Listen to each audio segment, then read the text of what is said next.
Hello and welcome to the third set of clarinet videos for UMB Music Camp 2020. In today's video, I'm going to go through the warm-up that we started in the last two sessions with you. So grab your clarinets. We're going to play a different scale today as well, using the same routine. And then in the second part of the video, I'm going to just spend a little bit of time talking about setting up a practice routine for yourself, which I find gives you focus when you practice, and gives you an idea of what you should be working on, and is also very effective at improving your performance.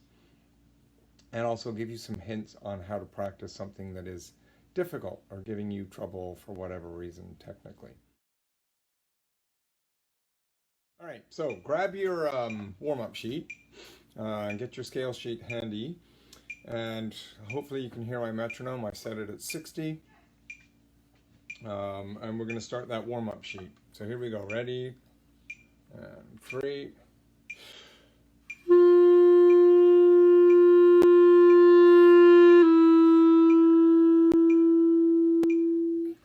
So again, things you want to think about: the way you hold your instrument. Hopefully your reed position is good. Look at that. Just at the top of the mouthpiece, lined up side to side on the mouthpiece as well. And that way it gives you the best possible sound. Make sure you're relaxed when you're playing. If you're standing, which I do suggest for an exercise like this, your feet are shoulder width apart, your knees are not locked, and your body is as relaxed as possible so that you can breathe well to your gut. Okay, let's keep going. F to E, the second one. Ready?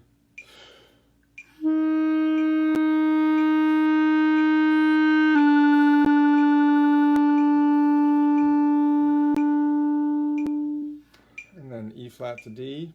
3.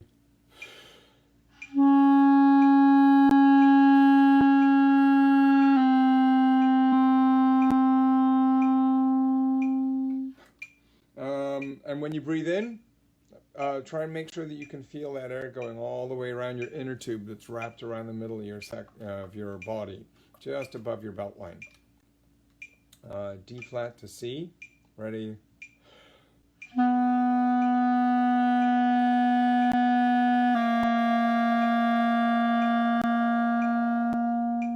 just going to adjust my camera now, so hopefully you can see both hands. That looks pretty good. Okay, B natural to B flat. Ready?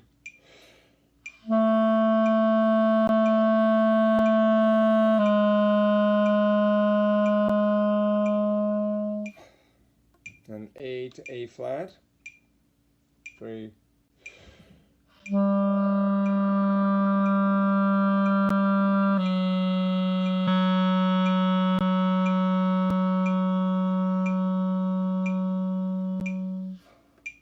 G to G flat. Ready?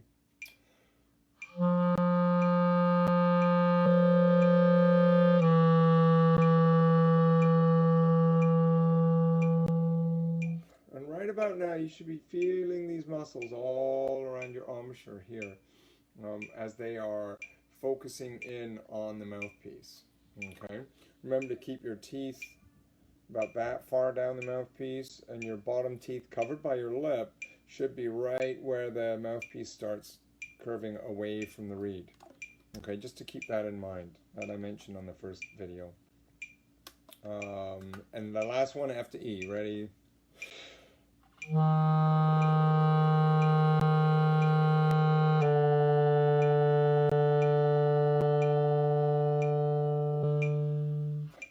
Okay, now we move to 12ths because we've reached the bottom of the instrument. So E up to B. Remember to move as little as possible. See if I can demonstrate here on the video, right?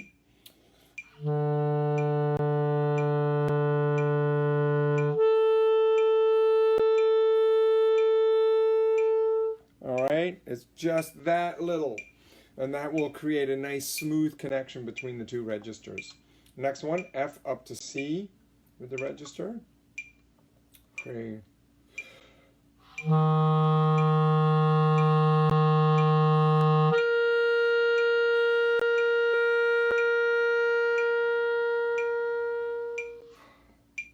F sharp to C sharp, ready.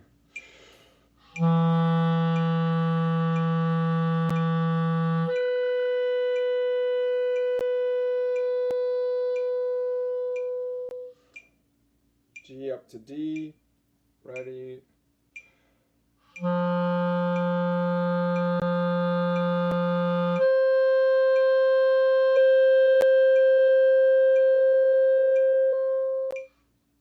G sharp up to D sharp, or A flat to E flat, it's the same sound. 3.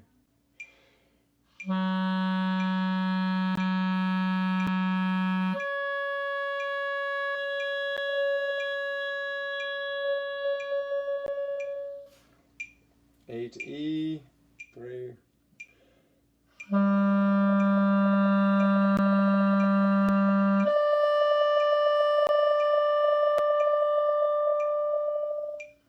And etc. You can go all the way up to F and high C. And that high C is basically it's the highest note in the second register. To go any higher than that, if you've been playing for a couple of years or longer, we need to go up into the third register. So if you move down that warm-up sheet to the bottom set, it's called 12ths plus 6ths. Okay? So if you start on the low A, and then press the register key, you got an E. And then if you, like, I don't know how I can show this, but you kind of just roll off your first finger. So you open it gradually and then fully.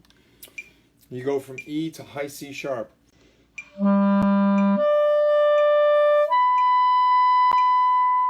Okay? You got to keep everything still here. Don't use your mouth to help you, or it will squeak. Keep a nice good air pressure going through the instrument. Okay, and then you can start moving up into the third register. The next one up, B flat. Second register is an F. Third register is a D. And what I do for that, and if this is tricky, don't do it yet, but eventually you're going to want to add this key to help the tuning.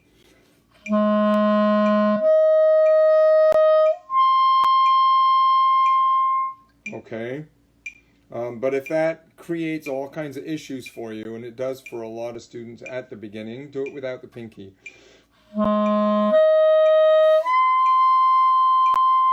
And you can notice it is quite flat. So you do want to learn eventually how to add that key on. But again, while you're just learning how to go up into the third register, it's fine to do it without the pinky. I haven't been using the metronome right now, but usually you can do either 3 or 4 beats. If 4, so you're counting 12 counts, is too long, cut it back to 3 beats per note. Next note up, and I'll show you that right now, is a low B natural, and we're going to play it with this fingering, and then F sharp in the second register, D sharp in the third register. And again, follow on your warm-up sheet for this.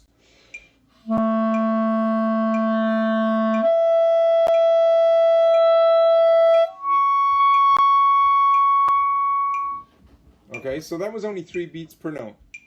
And that's just fine for now. Again, as you get more used to doing this, try adding in some extra beats. If it's just at the end on the very last note, or 4 beats per note, either way. But the idea is that you're holding notes for longer and longer amounts of time. I'll do one more with you, and then leave it at that. There's more written on the sheet, but I'll just show you one more. So low C, second register G, third register E. Okay, here we go. 3.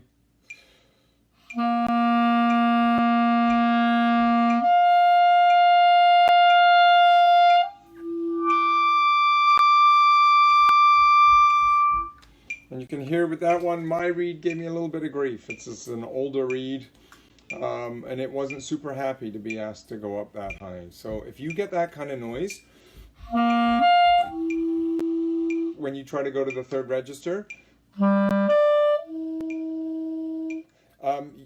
very often, especially for young players, it means you need a slightly harder reed. So try the next strength up. If you're playing a 2.5, try a 3. Okay.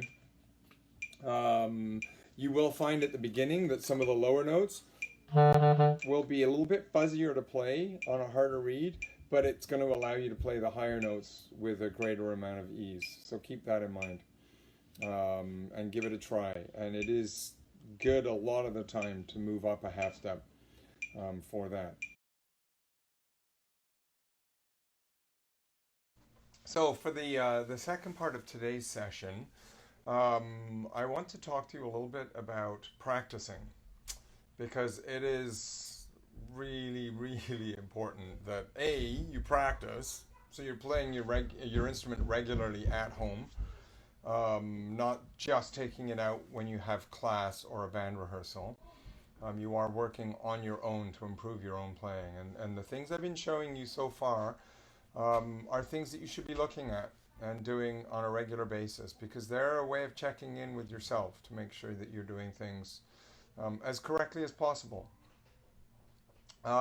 So the first thing I always do, and I've mentioned this before, is a warm-up. Okay, and I use those sheets, the sheet that I gave you, and then I move on to practicing the scales. I didn't do a scale with you earlier, oops. And again, in yesterday's video, I showed you how to practice the scales, so you can practice those scales on that sheet that way. And then I move into practicing some kind of technique exercise. Okay, I have something here. It's somewhat advanced for young students, but I'm going to use it to demonstrate how to practice a difficult passage. There are some very good books that I'll talk about in my next video that are great to get started with for younger students, that give you excellent technique exercises. And then finally, the fourth thing I do is practice any music, any band pieces that you have, or other music that you may be working on at that time. So 4 things: warm up, scales, technique, music. Okay? And these 3 things are super duper important because they let you do the 4th thing really well. Okay? So, what I want to do right now is, again, I think I'll take a picture of at least the first couple of lines of this and upload it for you. But there you have it. It's a bunch of 16th notes. There are some accidentals in there. It tells me to go quite fast. I'm not going to go that fast. So I'm just going to play a few bars of it. And then I'm going to talk about how I can break that down and practice it.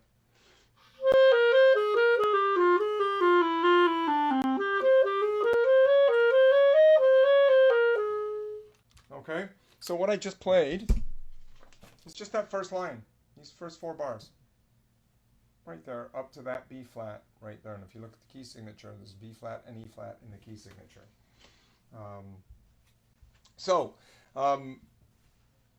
Let's pretend that gave me grief and I couldn't play it. Okay, I stumbled over some notes. There's an F sharp in there, there's an E natural. There are E flats as well. So there's a lot to think about. So my suggestion to you is break it down into very, very small chunks. And I mean like 1 beat at a time, 4 notes. Because again, these are 16th notes.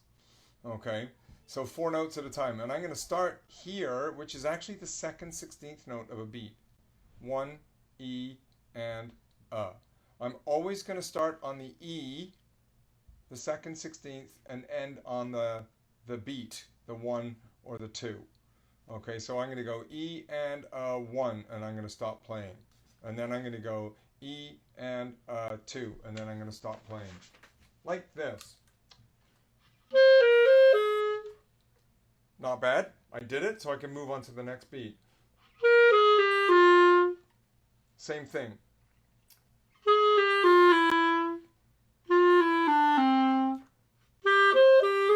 And that one might give you some grief because you're going from an A, where is that? Right there. Oops. An A up to a high D, back down to an A. Okay? So you may have to do that a bunch of times. To make sure your fingers are moving together and the transition between the lower note, the A, and the second register note, the D, is as smooth as possible. Okay? The next thing, and this is like super duper important, is get your metronome out again, set it really slow. I don't know if I want it even this fast. No, I'm going to slow it down. So, whatever the passage is, I slow it down so that I'm almost certain I can play it perfectly. That slow. So this, I've set it to 47. Okay, maybe you can hear that. And now, in your head, 1 E and 2 E and 1 E and 2 E and 1 E and 2 E and because you are in 2/4 time. Okay, so I'm only counting up to 2. So I'm going to have that going in my head, and then I'm going to start counting on 1. This starts on the E of the second beat. So 1 E and 2 play. Okay, that's what I'm going to do. And I'm going to do that same little routine where I'm only going to play 4 notes at a time, take a break, play the next 4 notes. It's going to sound like this, hopefully. 1.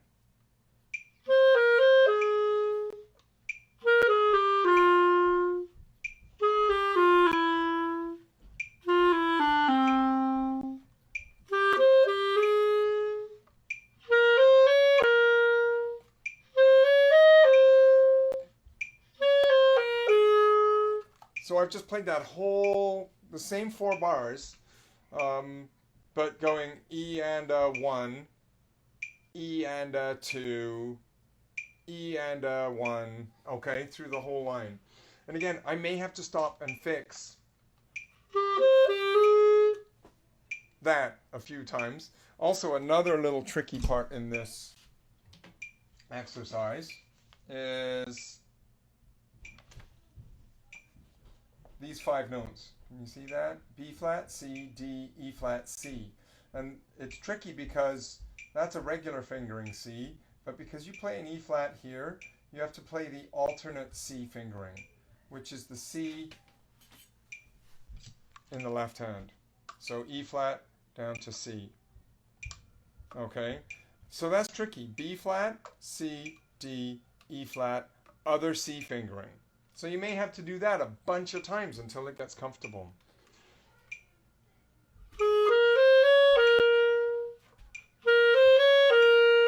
Oof. Right? Until you get really comfortable using both of those C fingerings within 1 beat. Alright? So when you've done that and you can play the whole line through and it sounds really good at this speed, then speed it up a little bit. So I'm going to go from 47 to 50. Can you tell the difference? I can't tell the difference. Okay. And do it again.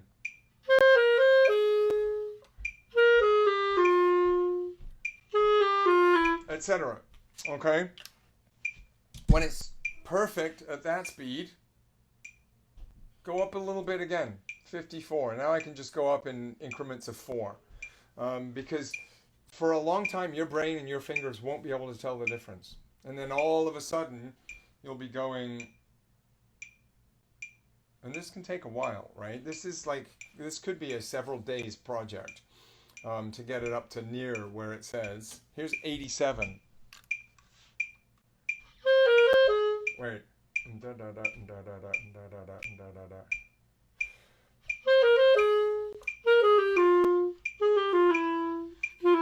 Etc. Okay.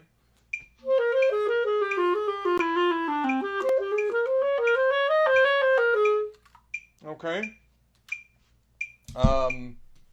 And again, That can take several days to do. But I guarantee if you practice that way, you will be able to learn technique like that at a very, very fast tempo. Okay? Again, it may take a while. You may not be ready yet to do this, which is why I'm going to mention some study books that are appropriate for younger players tomorrow. That you can go out and purchase on your own, which are really, really useful. All right, so hopefully that gives you, and you can apply that to anything. Your band music. If there's a section in your band music that you're having trouble with, break it down this way. Okay, start on the E of a beat, go to the 1 of the next beat, or the 2 of the next beat, or the, right? E and a 1. That's always the way. If it's triplets, go, am I going to do this the right way? I have no idea, but, and a 1. That's the key. So that you're always ending on the beat of the next note. And then you can start stringing them together. You can do this.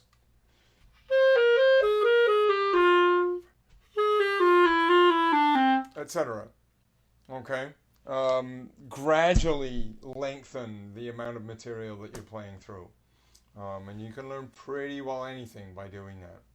All right, well, I hope you got something out of that, and I will see you next time.